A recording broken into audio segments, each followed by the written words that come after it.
Hey there, Ron Sullivan, your online hitting consultant. I thank each and every one of you that have participated in the 21-day challenge and locally here, the parent player workshops, where we're learning a little bit better feelings for your player as they grow in the game to understand. And on the left here is Evan Longoria and a Skills T commercial. And Buster Posey, probably just working on a feeling here for another commercial. I think it was a Marucci bats commercial. But I think that what you can see here is a demonstration of the drills that we've challenged your player with. And some of you are highly educated on this process already. In just a short amount of time, you understand why these things work the way they do. And a great example here is of the A drill, really on both sides.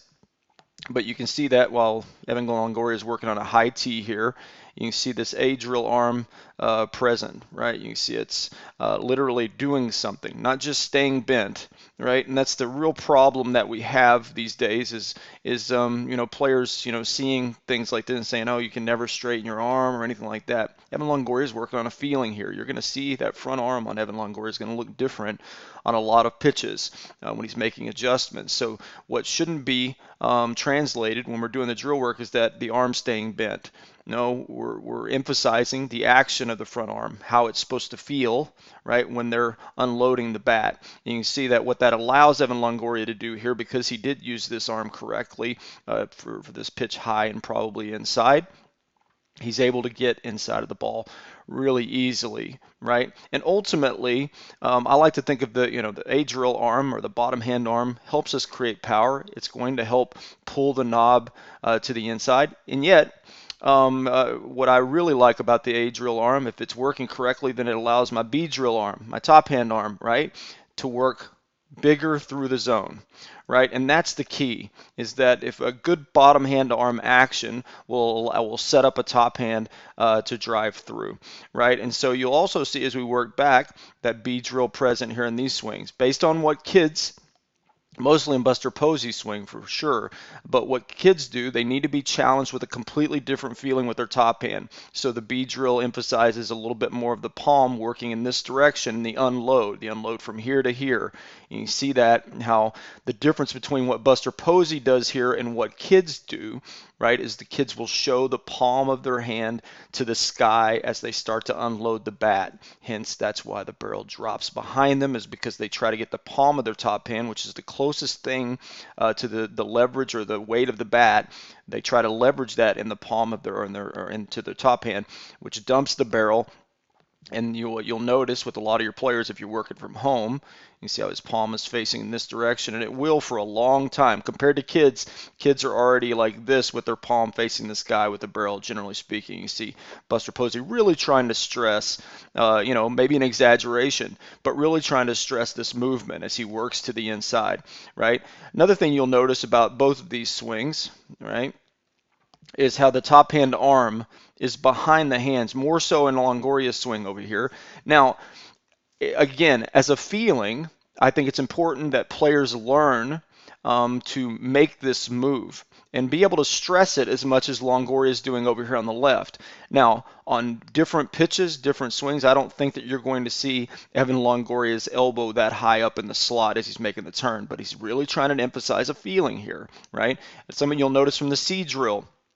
When we put two hands on the bat, Evan Longoria is demonstrating exactly what we want to see. Look how long the spacing of his elbows stays this way all the way into the turn, right? That's extremely important for your young player to learn, right? Because if they don't, if they keep collapsing their elbows or closing down that distance between their elbows, if that's the way they swing the bat every single time, then they're going to have a long swing, and you see that demonstrated. I call it the YouTube swing, where kids are swinging their elbow underneath, and it's a really bad feeling for players, and especially if we're talking about young players. You want to teach them fundamentally how all of these mechanisms work. Again, pitch on the outside of the plate, you're going to see both of these gentlemen, that back elbow is going to slot a little bit earlier as they get their top hand ready to extend in that direction, right? But you're going to see on a pitch middle or in, that they're going to work hard to keep all the resistance out of the way. And this is about as stressed as this position can get, right? But nonetheless, it's a great feeling for your player to have, and you see that. Most of you will recognize that as the C drill. And also for those of you that, the D drill, as we were working through that, you're going to recognize that in Longoria's swing. One of the things about T work that gets, or at least the lower half in T work, is, people are always, my lower half has to look like my game swing. Now, when we're working on isolating certain muscle groups, trying to feel certain things, the lower half really is not that important, as Longoria shows here in this swing. And yet, for those of you, one of the things that you'll see here from the D drill from the 21-day challenge, or the legs drill, I'm sorry, is this emphasis of getting the weight into the heel. Right now, again, he's a little bit on top of his front leg. This is a high pitch, but legs don't seem to be an issue for Longoria in this particular drill. But this is definitely the D drill. Remember, on our feet, no legs drill, right? Trying to feel this unload of the bat. And so I think that you can see in both of these swings, what we should work on is what players feel, right? Too many people these days are coaching based on what they see. And so the way that they translate these things is, well, look at his body turning, look at his body spinning. And all of these players, when you see before and afters of coaches that are always stressing turn, spin, and all these things, they're never setting their top hand arm up. They may have extension through the zone, but the feeling that they have is nothing like what you see with the pros. The pros are literally trying to set themselves up so that they can use their top hand arm to help drive through. If you're just spinning your top hand arm around with your body, and the bat just kind of extends because you just push your hands out to find a good extension, then you're missing the point, right? The point of this whole thing is I'm trying to set up an explosive move for my barrel through the zone. And if your top hand arm isn't present and isn't active in that, then you're going to have trouble. The next challenge is January the 2nd, 2018. So for those of you interested in doing the challenge, look us up on Facebook, Lone Star Force Swing Lab. That's where we do all of the challenges driven through Facebook. I've learned that most people have access to a Facebook account, whether it's the husband or the wife or the player even, and it allows us to create a group page that gives you easy access to the drill videos. And the most important part of the challenge is not that you just get a bunch of drills and hey, good luck. That's not how anything should work. You and I will work together and collaborate to make sure that your player is doing the drills correctly.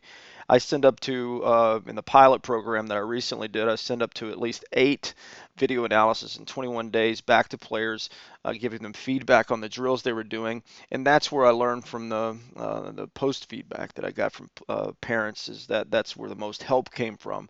Not the drills in themselves, but understanding how to do the drills and why they were doing the drills incorrectly and what improvements they needed to make. That's exactly what the challenge is. It's not free. It's $99 a player. I have to charge something. I do almost an hour, at least just the video analysis, not to mention the administrative stuff.